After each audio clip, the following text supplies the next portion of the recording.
Hello everybody, this is Yoko's Anime Reactions, and this is going to be my review for Mushoku Tensei Jobless Reincarnation, episode 12.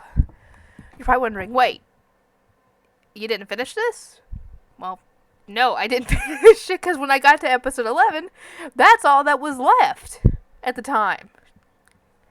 And now it's up to episode 22 with the dub, and I was like, I might as well finish it. I wasn't able to get very much recorded today, but I got a Ruby episode up already. I have the new Attack on Titan dub episode recorded. I have episode of Fire Force done, and I have the Mushoku Tensei one done. You're probably wondering, wait, what about Dragon Ball Super and Jujutsu Kaisen? Well, Jujutsu Kaisen's going to have to wait because I have to go to work today. And turns out I have to go in on Wednesday as well. She added me in on that day. Why?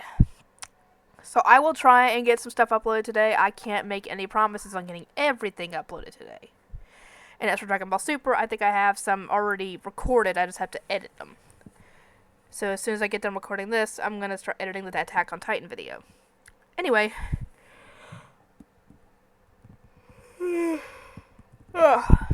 Roxy and her group are now on the continent, and Rudius and the others are trying to book passage on a ship to get back home. Turns out it's very expensive to do so, which makes sense since everybody else is against the demon continent at this point, or the demon species at this point, so anybody coming from the demon continent is going to have a very hard time of it, because I'm guessing they're going to probably assume there's demons on site and attack them. So that's probably why it's so expensive. It's going to be very dangerous for whoever's on that ship. So Rudius has another run-in with God, who apparently had told him that he had expected them to take up those three adventurers as guards and not recruit them. What's the difference? Let me know what he expected them to do, essentially, versus what they actually did. Anyway,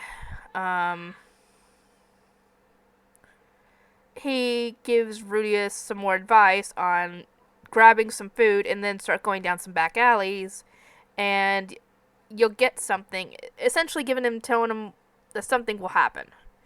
And the funny thing is that if he had stopped to peep on whoever was having sex, he would have seen Roxy more than likely. Because as soon as he walked by that, she runs past him behind him, not even noticing he was there. So I was like, really? You missed Roxy by that much? Anyway, he ends up running into someone who was begging for food, essentially on the verge of death, and he gives that food to that person, and it turns out the person looks and is dressed like a succubus. They claim to be an emperor, or she claims to be an emperor, I guess, and for saving her life, essentially, with the food, she offers him a wish. Obviously, he kind of half-heartedly asks for, wealth, half the world, her body. None of that pans out. Wait a minute. Go. Let me get out of here. Let me finish. God, and then I'll go see what you want. Anyway, none of that pans out, so she offers him a demon eye as a thank you. She gives him, I don't know if she shoves an eye into his eye or modifies his eye or something to it, to where he now has the Eye of Foresight. After a week, he ends up essentially mastering it, or getting close to mastering it, if not mastering it. And he's able to beat Eris in a fight thanks to it, because he can look like 2 seconds in the future, and that is like enough at times. And we find out that Eris is jealous, essentially, of Rudius because all this is coming naturally to him, while she's been having to work her butt off to try and even catch up. Now, this essentially is the whole debate of someone with natural talent versus someone who had to work their butt off to get to be a success, essentially. While someone could be naturally gifted at whatever it is and get ahead very easily. Now, I can understand her frustrations, but everybody gets to that point at their own pace. So she's still working at it.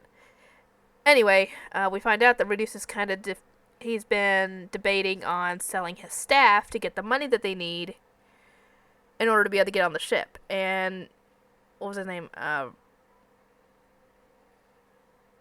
It's not Rigard. Something along those lines. I can't remember his name.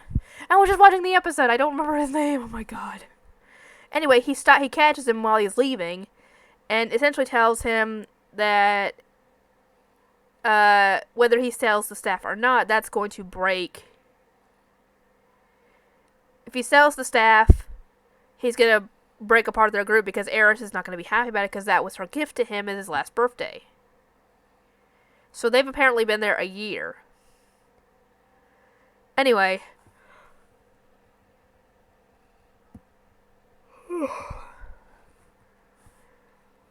And that the reason he was selling it is because he didn't want to have to take the other option, which was dealing with smugglers to get on a ship that way.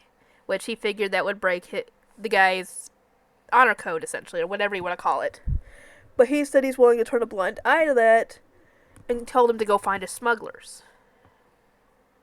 And then they end up running into the guy that Rudius had punched before. I didn't catch what had happened, but let me know what happened with that in the comments. Because I'm a little confused as to how Rudius had saved his butt. Anyway, that's where the episode ended, and I'll see you guys next time.